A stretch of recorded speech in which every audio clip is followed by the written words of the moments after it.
자, 오늘은 도시 기본 계획에 대해서 조금 이야기를 나눠볼 텐데요. 우선 기본 계획에 대해서 조금 설명을 도와드리겠습니다. 기본 계획이라는 것은 장기적인 발전 방향, 주요 지표의 설정, 토지의 개발, 기반 시설의 확충 등 많은 내용을 담고 있는 최상위 공간 계획입니다.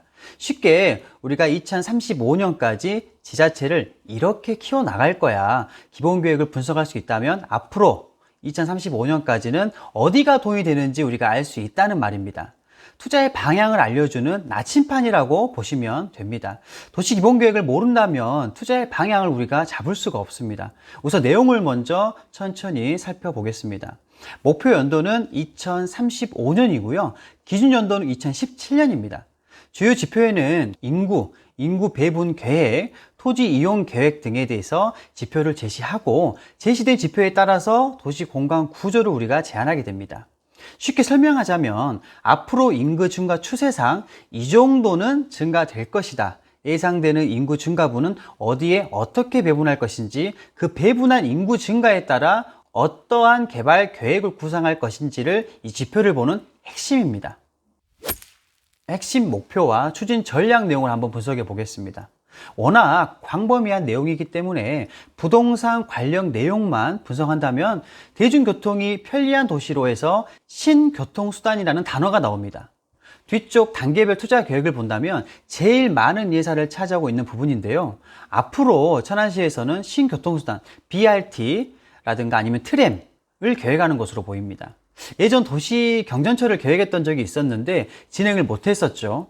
그러나 간선 급행버스 체계인 BRT라던가 도로 위에 만든 레일위를 주행하는 노면 전차인 트램이 계획될 것으로 보입니다.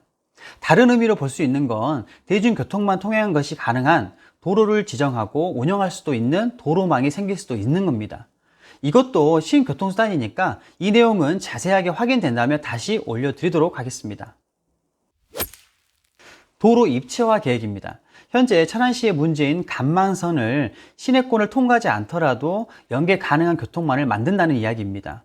중부권 동서횡단철도 이번 4차 국가철도망 중에 구축 계획에서 반영이 안 되었습니다. 지자체에서는 반영해달라고 서면운동을 하고 있지만 가능 여부는 아직 판단하기 조금 어렵습니다. 제2경부고속도로 신설은 현재 진행 중인 사업이고요. 사업 하나하나가 굵직굵직한 사업이기 때문에 추후에 다시 안내해 드리도록 하겠습니다. 자, 인구 지표에 대해서 한번 분석을 해보도록 하겠습니다. 추세 연장법을 통한 상주 인구 산정, 이 말은 지금까지 이 정도가 인구가 늘어났다. 앞으로는 이 정도가 증가될 것이다. 라는 것을 추세 연장법이라고 하는데요. 이 방법은 이해하기 쉽고 단기간 추정은 용이하지만 너무 개괄적이며 신뢰성이 떨어져 장래 불일치가 발생하는 방법입니다. 예전에 2020년도 도시기본계획에서도 20년간 추정 인구를 77만으로 보았는데 약 10만 정도가 부족했었죠. 그런데 2035년에 92만, 도시기본계획 안에서는 96만이었습니다. 통계청 장래 인구 추계에서는 2035년 천안시의 인구를 약 74만 명으로 보았습니다. 그런데 충남연구원에서는 계획 인구 달성도가 워낙 낮으니 계획치를 수정해라 라고 했는데 수정한 게 92만입니다. 천안시에서 이렇게 올린 건 이해가 됩니다. 왜냐하면 인구 배분이라는 게 있는데 계획 인구를 많이 설정해 놓아야지 신구 개발할 수 있도록 할 수 있는 겁니다. 인구 배분이 없다면 개발을 하고 싶어도 못하는 상황이 나오기 때문이죠. 거꾸로 말해서 인구 배분이 많다면 많은 개발 계획이 수립할 수 있는 상황이 되는 겁니다. 이번에 발표된 인구 배분의 증가치만 보면 중심 생활권이 2만 6천, 북부 생활권이 14만, 동부 생활권이 1만 미만이고요. 남부 생활권만 14,000입니다. 다음은 도시공간 구조입니다. 중심지 체계는 1도심, 2부도심, 3지역 중심으로 설정되어 있습니다. 여러분들이 관심을 가지고 봐야 하는 부분이 주 발전축과 이전과 변화된 내용을 보시면 됩니다. 그게 앞으로 개발 흐름입니다. 일단 주 발전축으로 오산에서 고도 국제 신도시를 연결하는 성완을 시점으로 직산, 도심, 목천, 병천으로 해서 청주와 대전을 연결하는 축입니다. 여기에서 중심 생활권인 도심을 제외하고 이 부도심으로 설정된 성완, 직산, 그리고 목천, 병천을 보셔야 합니다. 그리고 이전 계획에서 없던 추가된 내용이 뭐가 있을까요? 신성장 연계축이라는 이 회색 라인이 새로 생겼죠? 이 그림을 쉽게 생각할 수도 있는데 절대 그렇지 않습니다. 이 성장축을 우리가 보는 네이버 지도에 옮겨서 보시게 되면 624 지방도가 있는 이곳에서 시작점으로 해서 직산, 도시첨단 산업단지를 경유, 도심을 지나 천안과 아산의 역세권 R&D 직접지구에 연결하게 됩니다. 그 말은 앞으로 첨단 산업단지와 R&D 직접지구를 연계하는 사업 방안을 수립했다라고 볼 수 있겠습니다. 그리고 아산을 지나 어디로 가냐면 홍성이 충남도청으로 연결이 되고 있습니다. 그럼 앞으로 충남도청 연계 교통망에서도 영향을 줄 것이라는 겁니다. 자, 이렇게 천안에서 신성장축 축으로 아산과의 연계를 계획하고 있습니다. 그리고 아주 중요한 이 부도심으로 성완, 직산, 목천, 병천이 설정되어 있습니다. 그럼 앞으로 이곳을 키우겠다는 겁니다.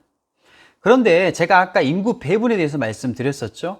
인구 배분은 향후 개발 계획에 엄청난 영향을 미칩니다. 배분이 많다면 개발 계획이 많고 수립할 수 있고, 배분이 적다면 개발 계획이 부족하다고 생각할 수 있습니다. 그러나 균형 발전 축이라는 내용에 자세히 보셔야 됩니다.